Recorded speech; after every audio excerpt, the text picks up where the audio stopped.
اس نے بادشاہوں کے دربار میں قدم رکھا مگر سر نہیں جھکایا. اس نے جہانگیر کے ساتھ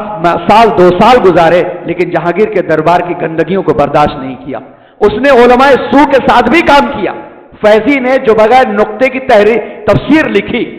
سواتی الالحام جو تفسیر لکھی، اس میں بھی مجدد الفسانی رحمۃ اللہ نے ساتھ دیا لیکن اس کی کش فہمیوں کا ساتھ کبھی نہیں دیا.